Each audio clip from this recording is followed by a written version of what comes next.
오늘 우리에게 주신 하나님의 말씀은 시편 132편에서 134편까지의 말씀입니다.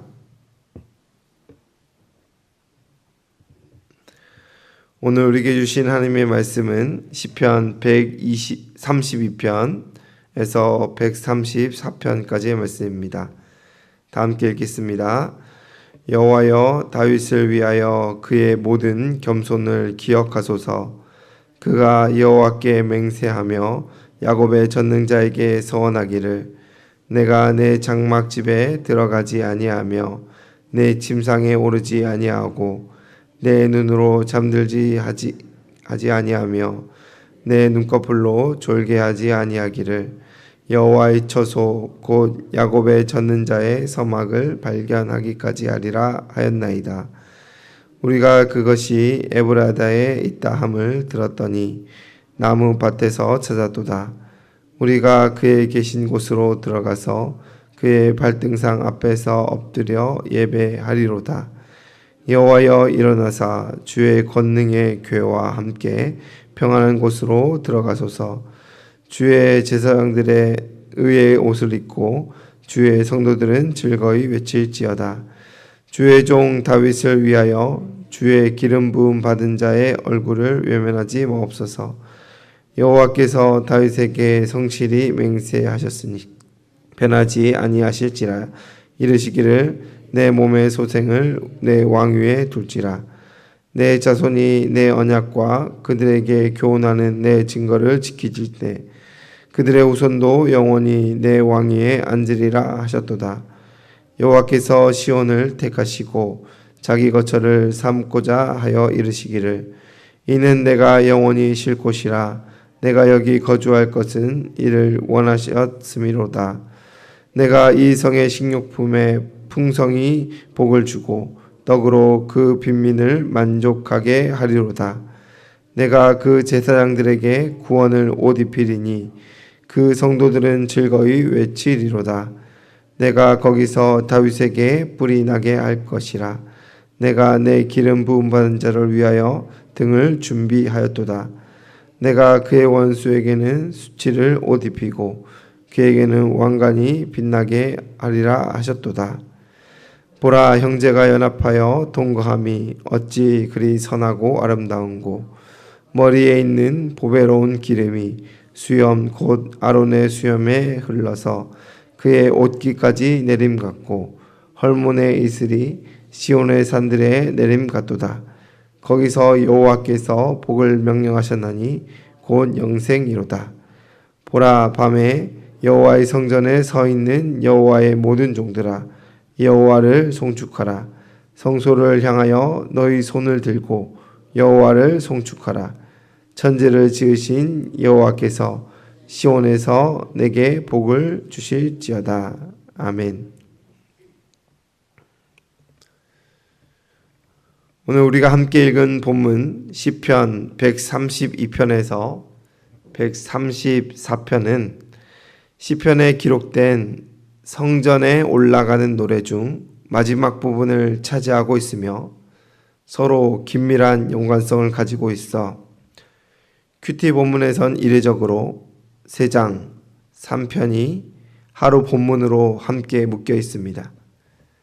각 시편은 성전을 중심으로 하나님의 임재, 형제의 연합, 하나님의 축복을 주제로 노래하고 있습니다. 오늘 이 새벽은 그중 처음 시이자 가장 많은 분량을 차지하는 132편의 말씀을 살펴보고자 합니다. 오늘 본문의 배경을 정확히 특정하기는 어렵지만 아마도 블레셋에게 빼앗겼던 하나님의 법궤가 오벳 에돔의 집에 3개월간 머물고 다시 예루살렘으로 돌아오는 장면으로 여겨집니다.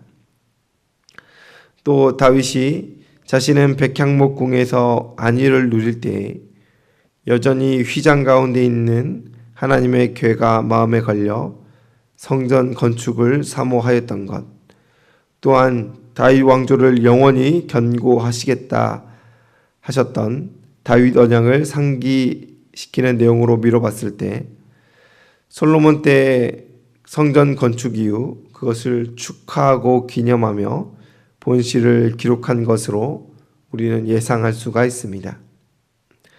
그 외 포로 귀환 이후 세워진 스룹바벨 성전 봉헌식에 쓰여진 시로 보기도 하는데, 이 여러 견해 중에서 또 하나님께서 우리에게 주신 마음으로 깊이 묵상이 이루어지길 소원합니다.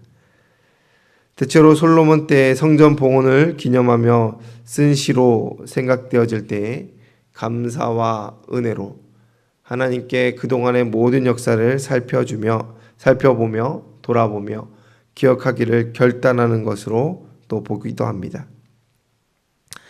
본문은 먼저 다윗을 위한 간구로 시작하고 있습니다. 1절에 보면 여호와여 다윗을 위하여 그의 모든 겸손을 기억하소서라고 기록되어 있습니다. 이는 본문 전체의 주제가 됩니다. 다윗이 하나님 앞에 얼마나 성실하였는지, 특별히 하나님의 임재 가운데 있기를 얼마나 열망하였는지를 노래하는 것입니다.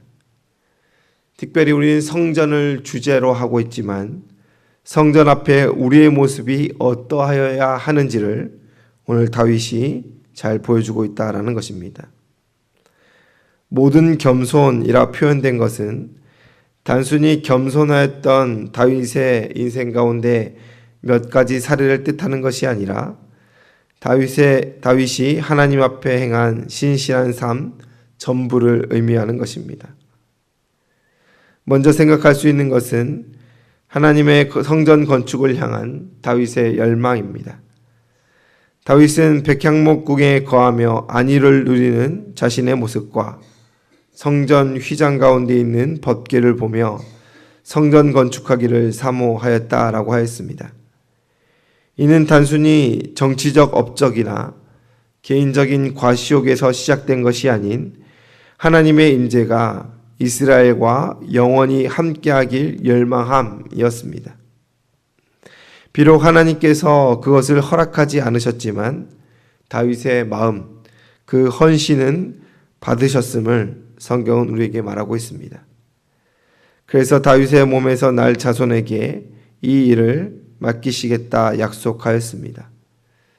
성막이라는 불온전함이 성전이라는 견고하고 완전함을 상징하는 하나님의 임재로서 다윗과 이스라엘과 영원토록 함께 거하길 원하는 다윗의 신앙 고백이 이 가운데 잘 나타나 있다는 것입니다.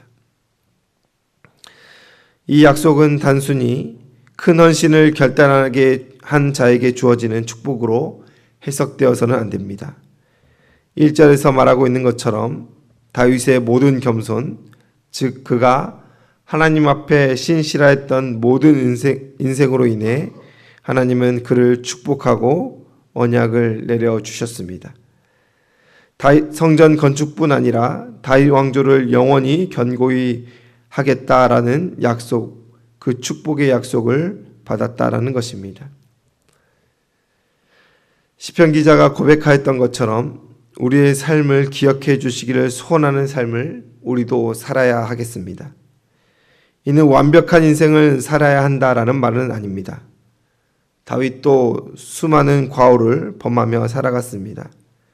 하지만 그의 삶을 돌아보았을 때, 그의 삶의 고백을 하나님 앞에 비춰보았을 때 그는 이스라엘의 왕으로 살지 않고 자신의 인생의 왕자에서 내려와 하나님을 주인으로, 하나님을 왕으로 인정하는, 맡겨드리는 삶을 살았기에 자신의 겸손함을 기억해달라 고백할 수 있다라는 것입니다. 우리도 온전할 수 없지요. 하지만 다윗과 같이 겸손함을 바라봐주길 고백한다면 우리의 인생의 왕자에서 내려와야 한다라는 것입니다. 이후 시편 기자는 법궤의 귀환을 현재화하며 노래하고 있습니다. 블레셋에게 빼앗긴 법궤가 하나님의 간섭하심으로 다시 예루살렘으로 돌아온 사건을 회고합니다. 이때 다윗을 필두로 하여 온 백성이 기뻐하고 하나님을 찬미하였습니다. 법궤가 단순히 민족의 상징, 한 나라의 문화재가 아님을 공감하는 찬미였습니다. 하나님 없는 이스라엘이 얼마나 초라한지를 깨달은 자의 고백이라는 것입니다. 8절 말씀을 주목해 보길 바랍니다. 여호와여 일어나사 주의 권능의 궤와 함께 평안한 곳으로 들어가소서. 여호와의 궤가 돌아왔지만 하나님의 임재는 여호와의 궤가 들어왔지만 하나님의 임재는 그냥 기계적으로 임하는 것이 아닙니다. 법궤가 돌아온 것은 기뻐할 만한 것이지만 법궤가 돌아왔다고 하나님께서 기계적으로 이스라엘과 함께하는 것은 아니다라는 것을 보여주는 강구입니다. 온 이스라엘은 빼앗겼던 하나님의 법궤가 이제 이스라엘로 돌아오고 있으니 이제 우리를 긍휼히 여기시고 우리의 마음을 새롭게 하시고 우리 가운데 좌정하사 임재하여 주시기를 찬양하며 노래하고 있다는 것입니다. 우리 또한 각자가 하나님의 전이고 임재의 처소이며 향상 교회당은 예배의 처소로 하나님의 임재가 거하는 곳입니다. 동일합니다. 하나님의 임재는 기계적으로 임하지 않습니다. 우리가 새벽 기도를 나와 앉아 있다고 해서 주일에 빠지지 않고 주일 연합 예배를 하나님께 올려드린다고 해서 특정 헌금을 하나님 앞에 구별하여 드린다고 해서 하나님의 임재가 무조건적으로 임하는 것이 아닙니다. 모양새를 갖추고 필요 조건을 채웠다고 해서 하나님이 기계적으로 임재하지 않는다라고 하였습니다. 오늘 이 시편의 고백과 같은 간절함, 하나님을 인정하고 경외함이 우리의 입술 가운데, 우리의 삶 가운데 드러나야 우리 각자에게도 하나님이 임재하는 것입니다. 우리도 이 시편 기자의 고백과 같이 하나님께서 우리의 삶에 좌정하여 주시기를 노래하는 인생이 되어야 한다라는 것이지요.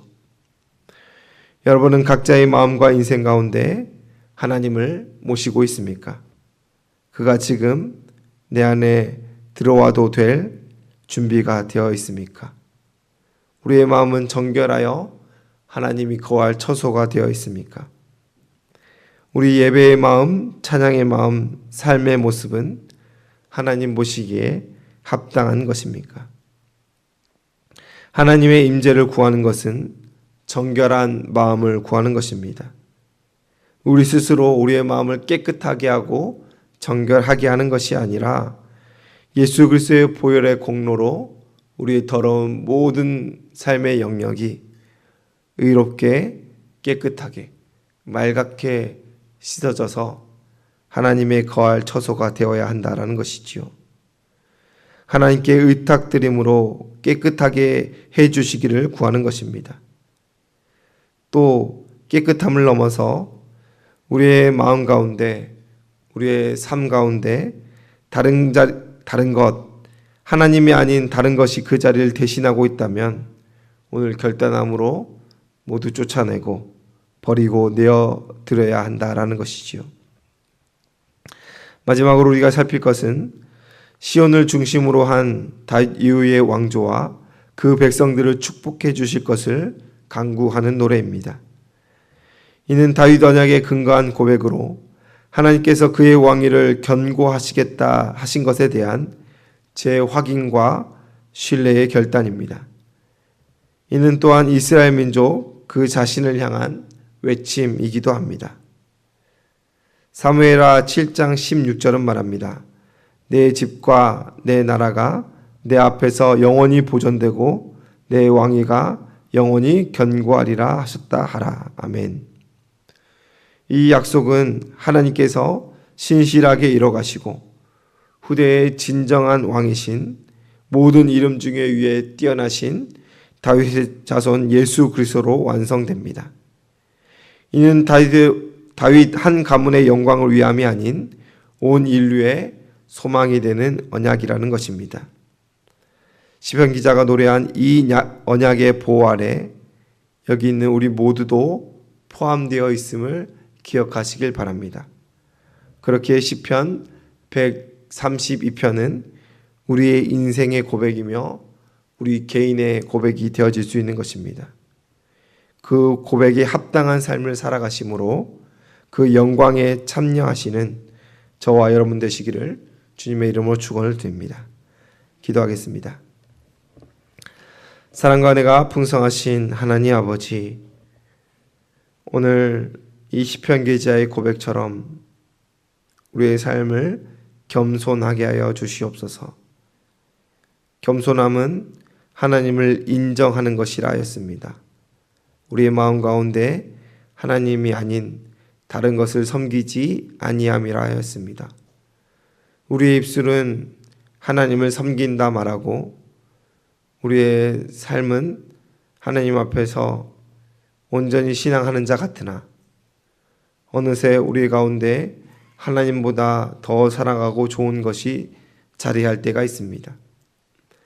하나님 내어 버리게 하여 주시고 깨끗게 하시고 우리를 정결하게 하여 주시옵소서. 우리의 삶의 의지로는 우리의 힘과 능력으로는 감당할 수 없사오니 예수님 우리의 마음을 새롭게 하여 주시고 의의 보혈로 우리를 덮어 주시옵소서. 하나님께서 우리와 함께 하여 주실 때에 우리의 삶이 복되고 영광으로 넘친다라는 것을 우리는 말씀을 통하여 마주하게 됩니다. 하나님 외에 다른 것을 손잡고 있다면 그 손을 뿌리치게 하여 주시고 오직 하나님의 손만 붙들고 살아가는 우리의 인생 되게 하여 주시옵소서. 하나님, 우리는 죄인이고 연약한 자이라 고백하지만 세상에 나아가 우리의 목을 뻣뻣하게 하고 남들 위에 서려는 어리석은 교만이 있음을 고백합니다.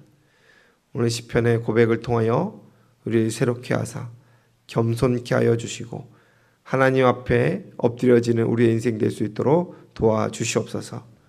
향성교회를 사랑하여 주시고 이 용인 지역에 주의 뜻 가운데 세워주셨사오니 주의 뜻 이루는 교회 되게 하여 주시옵소서. 사명 앞에 온전하게 달려가는 교회 되게 하여 주시옵소서. 성도 각 사람의 삶을 주장하여 주시고 하나님의 사랑받는 자녀로 살아갈 수 있도록 은혜 내려 주시옵소서. 오늘 이 아침에 나온 우리 사랑하는 성도님들의 마음을 주님 헤아려 주시고 마음 가운데 애통함이 있습니다. 눈물이 있습니다. 신음함이 있습니다. 주님 헤아려 주셔서 그 애통함과 눈물 가운데 하나님의 큰 긍휼과 위로로 함께하여 주시옵소서. 육신이 연약한 자, 마음이 상한 자, 말할 수 없는 고통 가운데 있는 자, 사람은 헤아릴 수 없사오니 하나님 헤아려 주시고 세밀하게 응답하여 주시옵소서. 감사드리며 예수님의 이름으로 기도드리옵나이다. 아멘.